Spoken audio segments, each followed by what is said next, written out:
Welcome to Does It Matter by Brainy Ballers, where we dissect the game with cutting-edge analytics to give you the upper hand.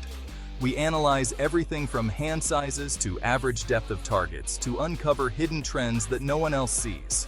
Say goodbye to guesswork and hello to data-driven domination.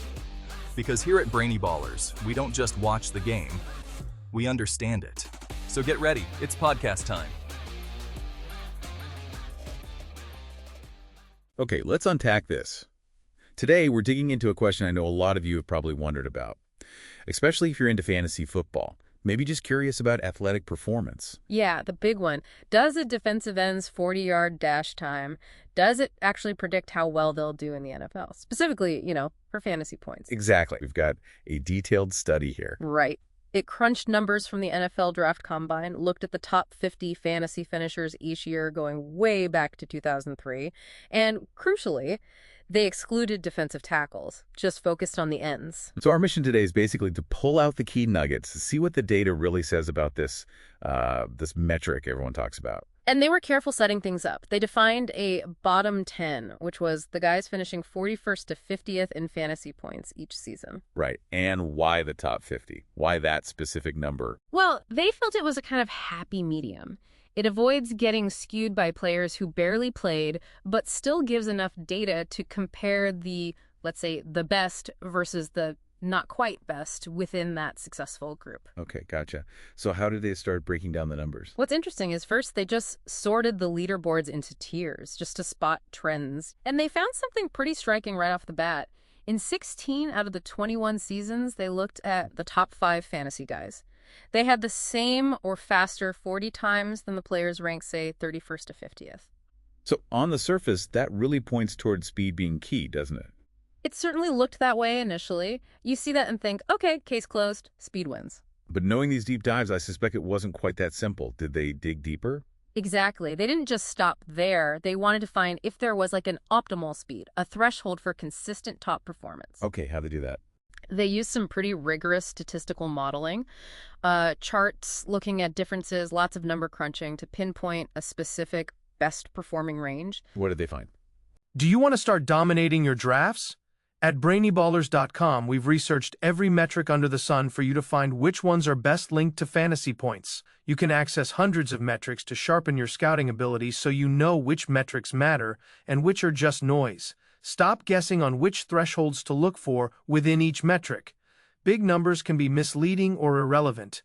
Our Ultimate Athlete Blueprints reveal essential scouting metrics, their importance, and benchmarks within each metric that help predict a player's probability of being a success or bust. Elevate your scouting ability with Brainy Ballers Ultimate Athlete Blueprints today. Click the link in the description. Now back to the show. This is where it gets really interesting. They found defensive ends who clocked in between 4.61 and 4.83 seconds in the 40. 4.61 to 4.83. Pretty specific. Right. Those guys had a significantly higher chance, 35.1% higher, actually, of appearing in the top 10 fantasy finishers compared to the bottom 10 performers in that top 50 group. Whoa, hold on. A 35% higher appearance rate in the top 10? That sounds massive. If I'm drafting, that seems like exactly what I'd look for. It sounds incredibly promising, doesn't it? You'd think, okay, that's the sweet spot. But I sense a but coming. What did the actual statistical correlation tell them?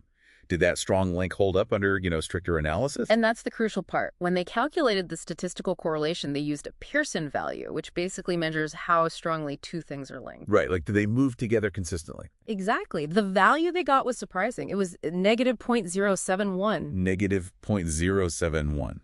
Okay, unpack that for us. What does that number actually mean? Well, a Pearson value close to 0, it means there's almost no statistical link. It indicates no significant correlation between how fast a DE runs the 40 and how many fantasy points they score. Wow. So even though guys in that 4.61 to 4.83 range showed up in the top 10 more often, the overall predictive power just isn't really there. Pretty much. The frequency bump is interesting, maybe tells us something, but it's not statistically reliable as a predictor on its own. Is there anything we can compare that value to?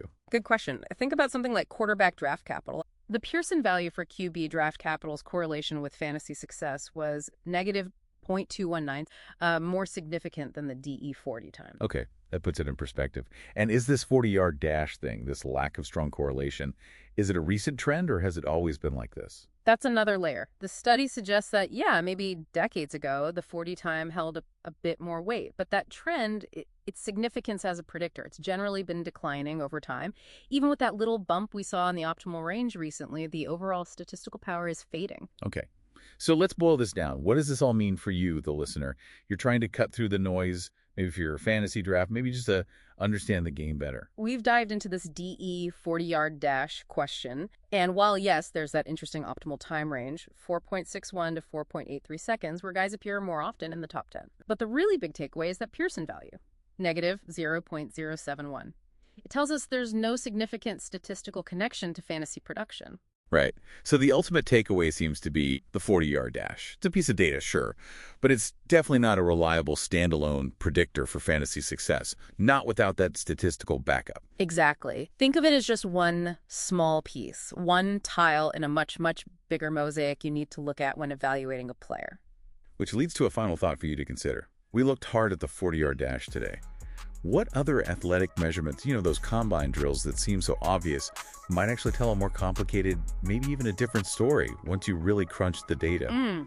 Good question. What other metrics out there might just be one small piece of a much larger picture than we think? Something to mull over as you build your own well-informed models.